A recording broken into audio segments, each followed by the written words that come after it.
Ah, super. Hello, Ok. Cool, ça va. eh ben, ça va bien. Ravie de te retrouver pour ce petit live. Ouais, moi aussi. Salut les internets. Euh, et ben ouais, contente aussi de te retrouver avec cette thématique que je suis ravie que tu nous aies proposée pour aujourd'hui. Donc cette idée d'amener des outils et des partages concrets pour gagner en confiance en soi, se sentir mieux au quotidien. Sortir des boucles mentales, ces bonnes vieilles boucles qui nous embarquent dans des endroits dont parfois on se passerait bien, n'est-ce pas? Oui, Mhm. Avant de, avant de commencer, du coup, c'est moi qui vais t'interviewer aujourd'hui. Tu as plein de choses à nous partager sur le sujet. Euh, mais avant, du coup, je vais me présenter et te présenter en quelques mots pour les personnes qui peut-être n'ont jamais travaillé avec nous encore. Claire Noël, Laura Chercy, on est toutes les deux accompagnantes, particulièrement sur les questions d'empowerment des femmes. Euh, donc à nous deux, on travaille en coaching, en psychothérapie, sur des accompagnements en atelier, auprès d'adolescentes également. Mais là aujourd'hui, c'est vraiment la casquette coach pour les femmes et leur confiance en elles. Mais si vous ne vous identifiez pas à ce genre-là, les outils qu'on va partager aujourd'hui peuvent vous nourrir aussi. Euh, et puis, du coup, l'idée, c'est que à l'occasion de retraites qu'on organise ensemble, on avait envie de proposer des lives réguliers sur Insta, sur des thématiques de développement perso qui nous ont vraiment aidés toutes les deux, parce que ça fait un certain nombre d'années cumulées à nous deux qu'on pratique le développement perso avant tout pour nous-mêmes et pour ensuite pouvoir accompagner les autres depuis un endroit aligné et déconstruit. Donc voilà, si vous avez envie de plus de live sur ce sujet, n'hésitez pas à vous abonner à nos pages, parce qu'il y aura des contenus aussi dans les semaines à venir. Et puis, du coup, la thématique d'aujourd'hui, sortir des boucles mentales.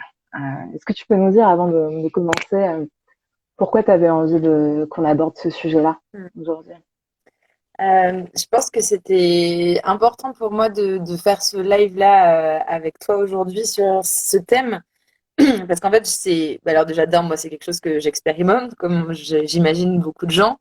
Après, c'est vrai qu'il y a parfois des spécificités, soit de personnalité, soit aussi des spécificités de fonctionnement de cerveau qui font qu'on va être plus ou moins disposé à ce genre de boucle et que ces boucles vont être plus ou moins intenses et du coup désagréables.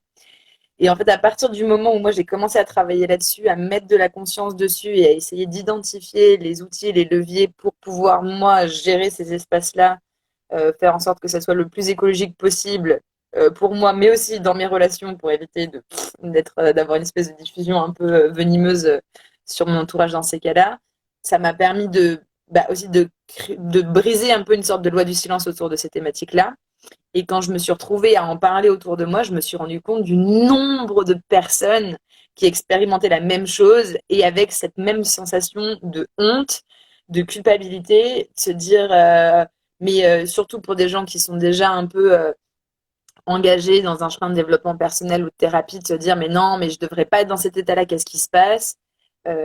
Potentiellement aussi des gens qui vont, notamment pour des femmes qui vont déjà s'intéresser, je sais pas moi, au cycle menstruel, par exemple, ou voilà, au cycle lunaire aussi, celles qui me suivent savent que je suis un peu penchée dans ces choses-là aussi. Et parfois, quand tu arrives dans ces boucles mentales et qu'il n'y a aucune raison apparente, là, c'est le pire du pire, où vraiment tu te dis, ok, donc là, il n'y a aucune raison, j'ai checké tout ce qui aurait pu susciter cette boucle et cet état. Et puis, bah, il y a une vraie peur, en fait, qui germe sur sa stabilité et sa santé mentale. Et ça, c'est vraiment des questions qui sont hyper tabous aujourd'hui dans notre société de la santé mentale, justement. Et d'autant plus là, avec tout ce qu'on vient de traverser, avec le confinement, la crise sanitaire et puis ce qu'on appelle le syndrome de la cabane là, en ce moment. Voilà, je trouvais ça important de pouvoir poser des mots là-dessus et puis surtout transmettre des outils concrets pour tenter voilà, d'apaiser ces espaces-là et de les gérer, quoi. Ouais, ouais, il y a une image que j'aime bien pour parler des boucles mentales, c'est l'image du hamster qui tourne dans la tête. Et parfois, de cette espèce de boucle, de cycle, de pensée qu'on se rend compte qu'on a, on se dit, mais attends, mais enfin, je sais que c'est pas constructif pour moi, là, de penser ça, de me raconter que je vais pas y arriver, que je suis pas capable, alors que je suis clairement engagée sur un projet dans lequel j'ai décidé de me lancer et qu'en fait, bah, je sais que je peux avoir des ressources et du soutien et autres, quoi. Mais il y a cette espèce de hamster qui est là, qui tourne, qui tourne, qui tourne et qui nous embarque, en fait, dans des espaces émotionnels, qui ouais, peuvent être pesants, quoi. Comme tu le dis bien, aussi bien pour nous que pour les personnes autour de nous parfois. Mm. Alors, j'ai un petit Ouais. check logistique, c'est que j'ai un chat désespéré qui arrête pas de miauler, donc je vais aller lui ouvrir. Ouais, c'est un second métier qu'on partage, toi et moi, portière pour chat. C'est pas beaucoup. Bon, je vais essayer, hein, de la tête dehors, la tête Mm. dedans, non, enfin, ouais, bref. Euh, Coucou à toutes les personnes qui nous rejoignent. Merci pour tous vos cœurs. C'est chouette de vous sentir là. Et, en espérant que ce qu'on va pouvoir partager aujourd'hui, ça va pouvoir vous nourrir autant que nous, ça nous a nourri. mm, mm. Ouais, bah, comme tu disais, cette espèce de sensation de hamster qui tourne en boucle, et puis effectivement, cette sensation de culpabilité qui peut venir un peu derrière, ce que j'appelle la double peine de, à la fois, tu es dans un état qui est hyper désagréable et potentiellement douloureux, et en plus, tu culpabilises en te disant que c'est pas constructif et que on devrait pas penser comme ça, etc. Et ça, je pense qu'il y a la première source des boucles mentales et qui peut déjà apaiser un petit peu justement cette culpabilité qui peut monter, c'est de se dire qu'on est dans une société, et encore plus en France, dans lequel le mental est tout puissant. On a vraiment une histoire culturelle depuis la fin du 19e siècle et même avant, où on a vraiment sacralisé le mental au dépit des autres centres de l'être, qui sont le corps et le cœur. Et donc le fait de donner toute cette puissance au mental fait que le mental, dans ces espaces de boucle, peut aussi créer des émotions et des états internes corporels. Et ça, pour moi, ça a vraiment été une découverte qui a vraiment fait changer les choses, parce que j'avais tendance à me dire, bon, ok, je sais que mes pensées, là, je suis en train de penser des trucs qui me font pas du bien, mais bon, c'est mon mental, mais bon, là, j'ai une émotion et cette émotion, elle est réelle. Ou après, quand c'est redescendu encore un peu plus, de me dire, ok, je ne suis pas mes émotions, je me laisse traverser, dire, ah ouais, non, mais là, j'ai une douleur dans le ventre, c'est pas possible, c'est forcément que c'est réel et qu'il y a quelque chose qui se passe. Et en fait, de découvrir que le cerveau est capable de créer des états émotionnels et corporels, ça a été déjà vraiment une première clé de conscience en me disant, ok, en fait, là, dans ces états-là, même mes émotions et mon corps peuvent me transmettre des messages qui sont biaisés. Alors, pour donner quelques éléments de compréhension, une pensée, ça se compte en centaines de millièmes de secondes. Donc ça dure vraiment, c'est extrêmement fugace. Une émotion, quand je dis en termes de durée, c'est au niveau de la manifestation chimique dans le cerveau. Une émotion, c'est 90 secondes. Alors on pourrait se dire, bah alors si une pensée, c'est quelques centièmes de millièmes de seconde et une émotion, c'est 90 secondes, qu'est-ce qui fait que je peux me retrouver en colère ou triste ou complètement déprimée pendant des heures et des heures, voire même des jours et des semaines dans les cas plus graves? En fait, ce qui crée ça, c'est justement ce qu'on appelle en coaching les méta-états. C'est-à-dire que je vais ressentir une émotion ou une émotion va me traverser. Et en fait, par exemple, si on prend l'exemple d'une pensée, une pensée me traverse. Et là, je vais me dire, et ça va créer une émotion. Et je sens cette émotion et je me dis, ah mon Dieu, ça me crée cette émotion. Et donc, du coup, ça crée une panique et donc ça remonte au cerveau. Et en fait, ça fait cette espèce de ping-pong jusqu'à susciter aussi des états corporels. Et en fait, ça fait un millefeuille extrêmement Mm. de choses très désagréables et qui montent en pression et qui fait que de plus en plus, alors je ne sais pas pour les personnes qui nous écoutent, mais moi ce que j'ai pu expérimenter et les échos que j'ai eus de mes clientes sur le sujet, c'est que dans ces cas-là, ce que ça crée, c'est que ça nous coupe de nos ressources. Et donc c'est ça souvent qui peut être extrêmement déstabilisant, c'est de se dire, en fait, je connais les outils, en tout cas en ce qui me concerne, je sais que je peux méditer, je sais que je peux faire du sport, je sais que je peux aller faire une sieste, enfin j'ai un panel de ressources à ma disposition. Et dans ces cas-là, j'ai vraiment l'impression d'être coupée et que mon cerveau n'entend plus rien, que ça vienne de l'extérieur ou que ça vienne de moi. Donc c'est d'ailleurs pour ça que il y a quelques années, j'avais encore ce réflexe d'appeler quelqu'un en panique pour essayer que la personne me sauve. Et en fait, j'ai très vite compris qu'en fait, même ça marchait pas parce que c'est vraiment, il y a un truc de bulle qui me coupe de tout ce qui peut être espace de ressources. Donc là, les clés que je vais proposer, c'est vraiment faire de votre mieux avec. C'est pour vous donner des pistes, des clés, des éléments à expérimenter. Peut-être qu'il y a des fois ça marchera, peut-être des fois ça marchera pas. Peut-être qu'il y a certaines clés qui marcheront mieux que d'autres. Et là, c'est vraiment à vous de vous en emparer et de tester et de voir comment ça peut fonctionner pour vous. Ouais. Ouais, j'aime beaucoup cette idée que le problème, c'est pas forcément l'émotion, c'est l'émotion qu'on a à propos de cette émotion. Donc le problème, c'est pas forcément le stress que je vais avoir avant une prise de parole, c'est je vois que je suis stressée et oh mon Dieu, ça me fait paniquer, etc. quoi. Alors que le stress en lui-même, c'est gérable, enfin, c'est pas forcément un souci. Mais ça nous coupe quand on commence à se raconter des choses autour. Quoi. Souvent, ce qu'on expérimente aussi, c'est je me sens pas bien, ou je me sens triste, ou je me sens déprimée, et je me dis qu'il n'y a aucune raison pour que je me sente dans cet état-là. Donc en plus, je suis en colère et je me juge. Et voilà. Et d'ailleurs, bon, ce qui est une parfaite transition pour la première clé. La première clé, c'est vraiment revenir à la part de vous qui observe. Alors, j'en suis consciente et je le pose, c'est beaucoup plus facile à dire qu'à faire.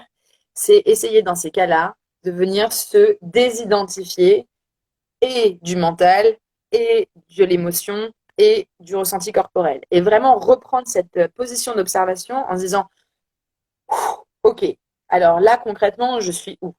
Et remettre du factuel en disant, bon, bah voilà, OK. L'idée, c'est de mettre déjà de l'observation plutôt que d'être dans le jugement. Déjà, c'est pour moi la première étape, la première désintrication pour voilà, déjà enlever l'embrayage là et de déjà passer dans de l'observation plutôt que dans le jugement qui va venir rajouter des couches. Ensuite, à partir de là, de passer dans l'accueil. Donc, plutôt que d'être en train de lutter contre en disant je veux changer d'état, c'est pas possible, je peux pas rester dans cet état-là, il faut que ça change, qu'est-ce que je peux faire, et de rentrer dans une panique. Pareil, arriver dans un espace d'accueil en disant ok, c'est là, j'arrête de lutter. Il y a vraiment ce truc de j'observe et j'accueille. Bon, clairement, cette phrase-là qui me suit depuis maintenant presque 6 ans, accueille et observe, on me l'a sortie dans des états de crash où clairement j'avais envie de brûler la personne quand elle me l'a dit. En mode, à te dire quoi? Je n'en veux pas. C'est non. Ah. Donc voilà, donc je mesure mes mots, je sais que c'est assez contre-intuitif, mais vraiment, et en même temps, c'est ce qui marche. Donc voilà, je vous le transmets. Et en fait, à travers cette observation, cet accueil, ça va vous permettre de vous désidentifier plutôt que de plonger, de faire complètement corps et d'être pleinement en prise avec votre ego et votre mental et qui va venir activer, et ça c'est quelque chose dont on parle beaucoup à Rising Queen, les parts de soi. Et souvent dans ces cas-là, c'est les parts de nous qui sont blessées, en colère, qui ont peur, qui vont venir se réactiver et qui profitent de la faille pour remonter au cerveau. Et donc là, c'est une espèce de cacophonie de choses pas très agréables sur nous et sur le monde qui nous entoure. Donc voilà. Donc déjà, se désidentifier, essayer de reprendre une respiration. Et alors, juste si je peux donner un exemple en résonance avec ça, par exemple, je sais pas, je sais que je vais avoir une conversation avec ma partenaire qui m'angoisse, quoi. Donc je me vois stressée, me raconter que ça va mal se passer ou que ça se trouve il va y avoir de la colère ou je sais pas, et je me vois monter dans les tours. Et du coup, juste me dire, attends, revenir aux faits, qu'est-ce qui se passe? Je vais avoir une conversation. Pourquoi? Parce que on a envie de résoudre quelque chose dans notre relation. Ok, bah c'est ok en fait d'avoir une conversation pour vouloir résoudre quelque chose dans nos relations. Et est-ce que c'est compréhensible d'être un peu stressé par ça? Bah ouais, c'est compréhensible. Et juste cette histoire de voilà, est-ce que c'est compréhensible d'avoir cette émotion? Et est-ce que c'est ok de pouvoir ressentir ça? C'est une manière qui marche pour moi en tout cas de juste me décoller et d'accueillir en fait. Ce qui veut pas dire je suis extatique à l'idée que ça se passe, mais juste bah ouais c'est ok en fait. C'est là.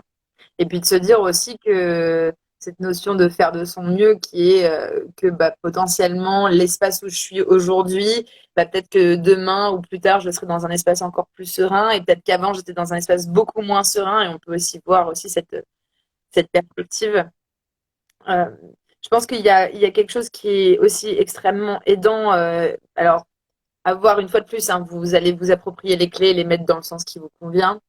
Moi, souvent, j'avais plutôt besoin de passer par cette phase de, voilà, de recul, désidentification, pour ensuite revenir au corps. Pour justement redonner de l'espace à ce centre corporel. Donc, c'est vraiment poser les pieds au sol, prendre le temps de respirer et de vraiment prendre des grandes respirations, même si ça peut être une fois de plus, très contre-intuitif sur le moment. Mais vraiment, juste par la respiration, c'est faire confiance que le corps et la respiration vont venir faire passer des messages du corps vers le mental plutôt que d'être dans une espèce de submersion du mental vers le reste du système émotionnel et corporel. Donc, c'est vraiment par le corps venir induire un état de je respire, je me calme, je m'apaise, mais aussi de se concentrer sur ses sensations.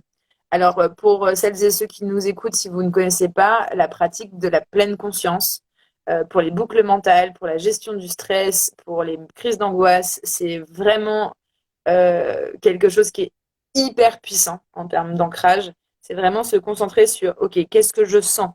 Quelle est l'odeur que je sens? Alors, parfois, il y a des personnes qui vont travailler, par exemple, avec des huiles essentielles pour faire un ancrage olfactif. Ça peut être me mettre un casque et me mettre une musique que je sais qui m'aide et qui m'apaise.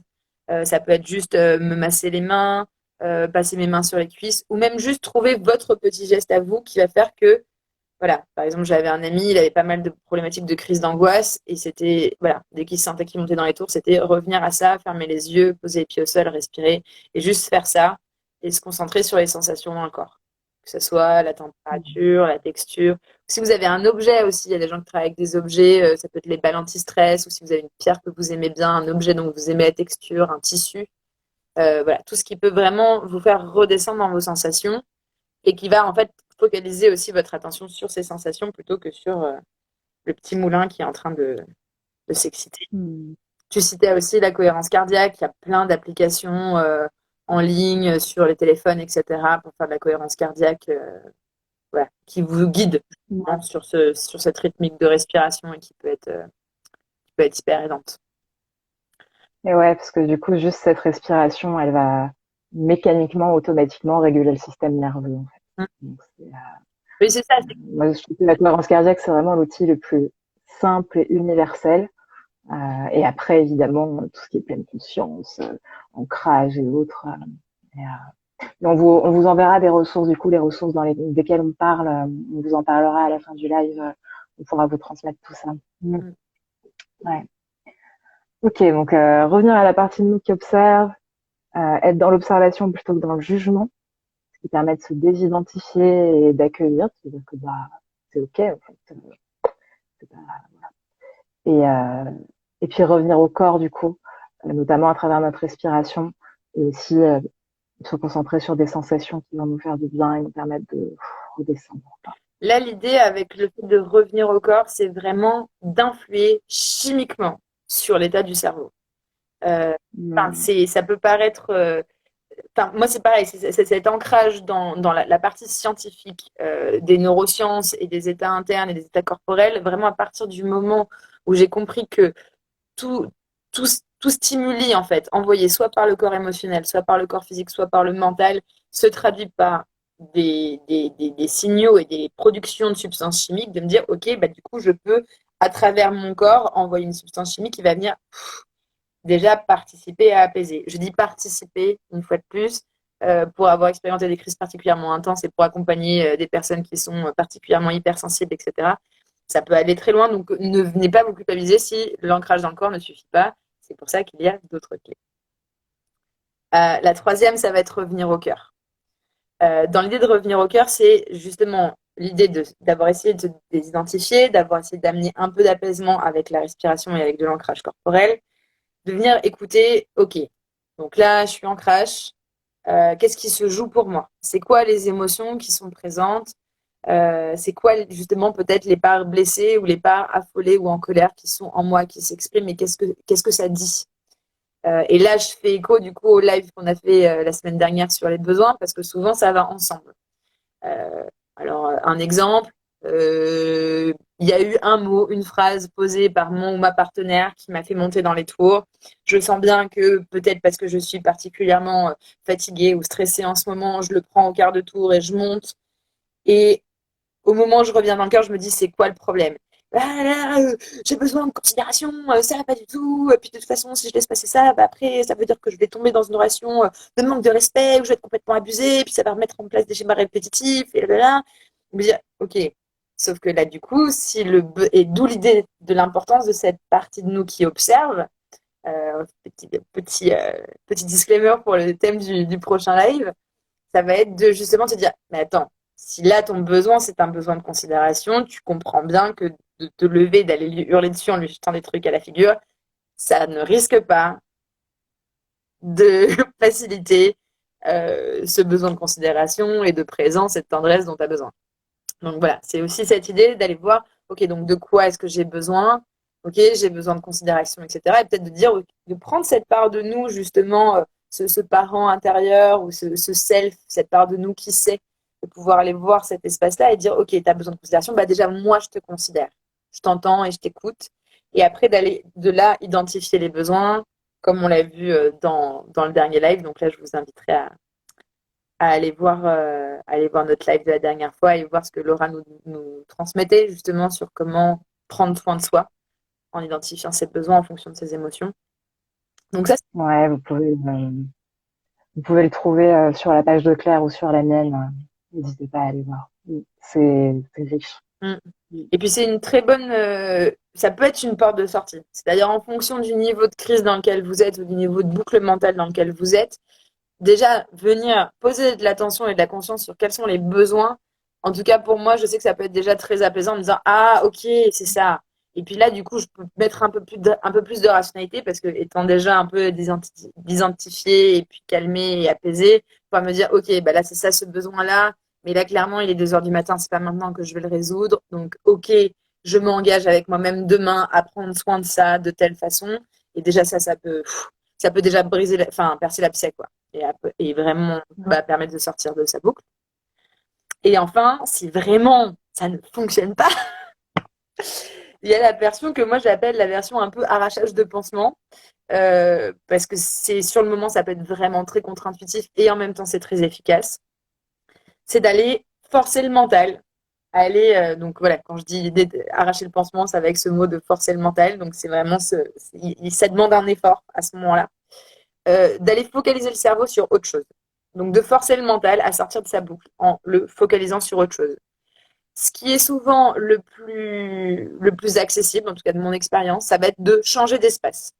Donc c'est je me lève, je sors, je vais faire un tour dans la rue. Je sors, je me pose dehors et puis je sais pas, je vais aller regarder la nature et rentrer dans la contemplation parce que je sais que ça pour moi c'est un espace ressource.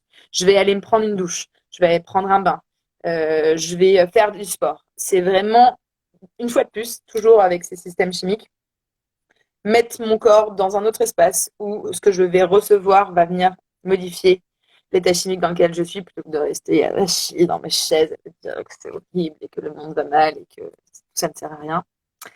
Il y a le faire aussi, donc c'est passer à l'action.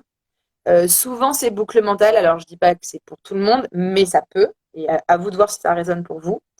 Souvent, le comportement compulsif qui se cache derrière ces boucles mentales, c'est une capacité à se coller le nez à ce qui fait mal. Et souvent, ce qu'il y a derrière, c'est une recherche d'intensité, une sorte d'addiction à l'intensité, une envie de se sentir vivant. Et j'avais une amie qui parlait de la joie de se sentir mal parce qu'on se sent vivant. Et chez certains types de personnalités, c'est quelque chose de réel et de concret. Et dans ces cas-là, pour sortir de sa boucle, sortir son nez de son nombril, même si ça fait mal à l'ego de se dire ça dans ces moments-là, mais vraiment de sortir de cet espace-là pour aller faire quelque chose. Donc ça peut être aller faire sa vaisselle, faire le ménage, aller faire une course, bricoler quelque chose. Ou aussi ce qui peut être très aidant, c'est faire quelque chose pour quelqu'un. Genre par exemple, je sais pas, faire un dessin qu'on va envoyer à sa meilleure amie, bricoler un cadeau pour l'anniversaire de la cousine dans 3 semaines. Ce qui permet de focaliser son attention sur quelqu'un d'autre et sur autre chose et de se sortir de soi. Parce que dans ces cas-là, ce qui se passe, c'est que le cerveau n'est pas concentré sur le soi avec un S majuscule, mais il est pris par les histoires de nos personnalités et de nos parts de nous qui sont en lien avec l'ego. Et donc, l'idée de se sortir de ça et de se concentrer sur autre chose, ça peut être aidant. Et enfin, Ouais, ce qui veut pas dire que le sujet va être forcément résolu, mais ça évite au hamster de continuer à tourner en boucle et à prendre toute la place, alors que aujourd'hui, bah peut-être c'est pas le moment en fait de s'en occuper. Et donc aller faire autre chose, se concentrer sur autre chose, et puis peut-être après aller se créer des espaces, soit en étant accompagné, soit en allant avoir une discussion avec quelqu'un, soit en lisant des ressources, voilà, qui vont pouvoir aller nous aider à répondre aux problèmes. Mais effectivement, si là on n'a pas les ressources et les capacités d'aller chercher des réponses, bah c'est peut-être pas le moment de se focaliser sur ça, quoi. et c'est vrai que cette ligne-là, elle peut être un peu délicate à saisir, hein. Je sais que j'ai pendant très très longtemps, pour celles qui suivent mon travail le savent, d'avoir été très workaholic, donc très addict au travail, et à travailler énormément et être dans le faire tout le temps, tout le temps, tout le temps, parce que c'était un mécanisme de fuite.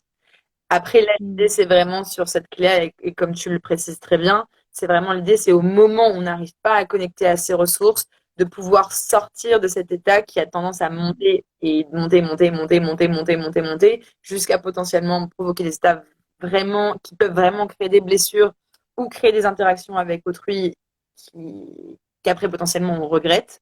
Donc là, l'idée, c'est vraiment de se sortir de la boucle mentale et bien évidemment ensuite de poser un regard apaisé.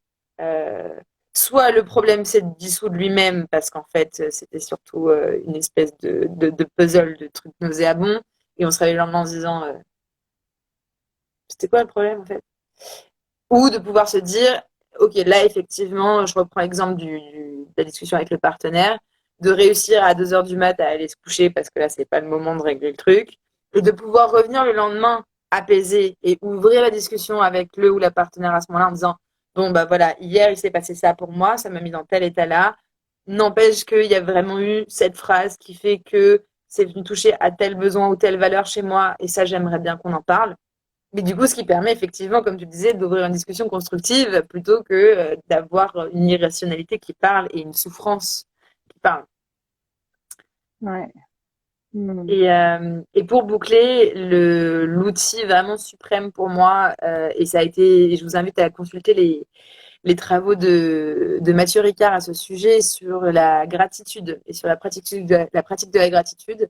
Donc ça paraît très chantilly, paillettes, licorne, ah là là, le monde est merveilleux, je vais être dans la gratitude et dire merci à l'univers. N'empêche que ça marche. Et que pareil, chimiquement, ça a vraiment un effet, enfin, ça a été prouvé, il y a des études qui ont été faites sur les effets de la pratique de la gratitude sur la plasticité neuronale. Et ce qui en fait très simplement muscle le cerveau à savoir se concentrer sur ce qui est agréable et positif pour créer des espaces de ressources plutôt que de se sentir accablé par la perception de tout ce qui est négatif. Euh, je vous invite aussi à ce sujet à lire le dernier livre d'Edgar Morin, Un siècle d'existence, où il parle de ça. Il parle que la vie humaine est un art incertain et difficile. Et c'est vraiment ça, et de comment être touché à la fois par l'absolue merveille et miracle de la vie, et en même temps d'être touché par l'horreur et l'injustice que ça comporte. Et de comment est-ce qu'on navigue entre ces deux pôles. Donc vraiment, la pratique de la gratitude, c'est tout simple, se poser avec un carnet et noter 3 choses positives. Et a priori, il y a fort à parier que une fois avec votre carnet et votre stylo, il y en aura plus que 3. Et ça peut vraiment changer votre état interne, notamment avant de dormir. Si vous avez la sensation d'avoir passé une journée absolument terrible, dramatique et nulle, juste d'aller noter les petites choses de la journée, de se dire ah bah tiens, ce matin je me suis levée, il faisait beau. Ah bah tiens, bah, j'ai réussi à avoir mon bus à temps alors que je pensais que j'allais être en retard. Ah bah tiens, on m'a offert un café alors que j'avais pas de sous, trop bien. Ah bah j'ai eu un croissant offert avec mon café. Enfin, genre des trucs tout simples et tout bêtes. Ou genre j'ai un inconnu qui m'a souri dans la rue. Ou j'ai vu 2 enfants jouer à chat, c'était trop mignon. Voilà, des choses comme ça. Et vous allez voir, en fait, vraiment observer que ça va changer votre état interne assez rapidement. Ouais, avec l'idée que ça supprime pas les choses qui manquent et les problèmes qu'il peut y avoir. Par contre, que le fait de commencer par se concentrer sur ce qui est là, ça nous donne des ressources pour pouvoir ensuite aller observer, travailler et résoudre ce qui a besoin d'être résolu, quoi. Mm. Voilà, donc Trop bien. c'est en gros voilà, les clés que j'avais envie de vous livrer aujourd'hui. Donc, revenir à la part qui observe, revenir au corps, revenir au cœur et si besoin, focaliser le cerveau sur autre chose.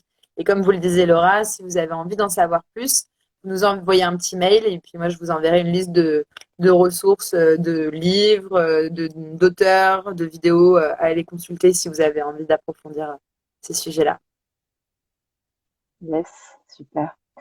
Je vais nous mettre je vais mettre l'adresse du coup. Hello, comme bonjour.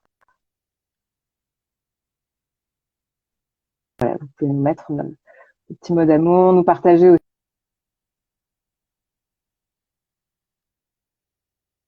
ce qui vous intéresse ou ce qui vous rend curieux. Et puis on vous répondra et on vous enverra ces différentes clés. Sachant que voilà, tout ça, ça rentre dans le champ de l'auto-coaching, hein, comment est-ce que moi je peux m'auto-aider seule et voilà, gagner en souveraineté en fait, et avoir l'impression de maîtriser un peu plus mon bateau, même si je sais que je peux pas maîtriser la mer et les tempêtes qui se passent forcément autour. Euh, et puis du coup, si vous avez l'envie, l'élan de pouvoir travailler ça en étant d'autant plus soutenu et à ce qu'on vous soutienne avec nos ressources, nos accompagnements. Il y a plusieurs manières de travailler avec chacune d'entre nous. Vous pouvez aller voir nos profils. Mais surtout, là, dans cette perspective-là, on a la retraite Rising Queen qui aura lieu fin août, euh, où il y aura différentes formes de soutien. Il y aura à la fois Claire et moi qui seront là, avec des ateliers pendant 4 jours, tous les jours, dans un écolieu en pleine nature. Donc, on va aller se ressourcer aussi dans la nature et dans le projet magnifique qui est celui de cet écolieu. Donc, comment est-ce que je peux construire comment je peux devenir souveraine de ma vie et construire aussi une vie qui me ressemble plus avec des valeurs, des projets, et voilà. Et ce contexte du Bouchot, c'est un très beau lieu pour ça. Euh, vous pouvez aller voir sur notre site risingqueen.fr si vous voulez avoir quelques images, puis des témoignages aussi autour de cette retraite, où l'idée c'est vraiment comment est-ce que je fais pour justement observer ce mental-là, réussir à le canaliser et à le discipliner tout en écoutant aussi ce que ce mental a à me dire, parce que mine de rien, il nous permet quand même d'avancer et de résoudre tout un tas de problèmes, avec des sujets aussi voilà qu'on abordera de gestion émotionnelle, de pouvoir exprimer, trouver en fait notre puissance chacune à notre manière, parce qu'on n'a pas une idée préconçue de ce que devrait être la puissance, mais l'idée c'est vraiment de permettre à chacune de trouver son leadership et sa manière de faire. Donc voilà, si vous avez envie de creuser ça avec nous, n'hésitez pas. Euh, et puis voilà, sur le site aussi, il y a d'autres lives qu'on a fait. Enfin voilà, n'hésitez pas à être curieux de tout ça parce que on partage pas mal de ressources gratuitement parce qu'on a aussi envie que ces clés-là, elles puissent être accessibles à un maximum de personnes. Donc voilà. Et puis pour info, si ça vous intéresse cette retraite, nous c'est sécurisant pour nous d'avoir des personnes qui s'inscrivent suffisamment tôt. C'est sécurisant pour le lieu aussi. Et du coup, ce qu'on fait, c'est que pour les personnes qui vont s'inscrire avant le 20 juin, on donne le choix entre deux programmes de coaching en ligne qu'on offre en plus. Donc voilà, si vous sentez que c'est un bon moment pour vous pour bosser sur votre développement perso et pour aborder la rentrée de septembre avec voilà, plus de calme, de sérénité, en étant mieux connecté à votre puissance, à vos valeurs, allez jeter un coup d'œil. C'est un bon horaire. Et puis, même si la retraite, c'est pas pour vous, pour des raisons X ou Y qui vous appartiennent, nous, on sera là vendredi prochain, même heure, 12h30 sur Insta. Et on vous proposera un autre live pour continuer ce cheminement autour de comment est-ce qu'on fait avec toutes les parties de nous qui existent à l'intérieur de chacun et de chacune pour aller se connecter à la partie de nous qui sait, à cette partie de nous qui est connectée à du courage, de la confiance, de la créativité, du calme. Et comment est-ce qu'on fait pour aller se mettre en lien avec cette partie-là de nous qui est une ressource magnifique pour pouvoir aborder les problématiques de la vie, quoi. C'est une aventure, hein, clairement. Merci Claire, en tout cas, pour toutes ces clés. Puis merci à tous les gens qui se sont connectés, qui se sont passés, connectés, déconnectés. J'ai vu pas mal de Ouais. noms connus apparaître. C'est cool, merci.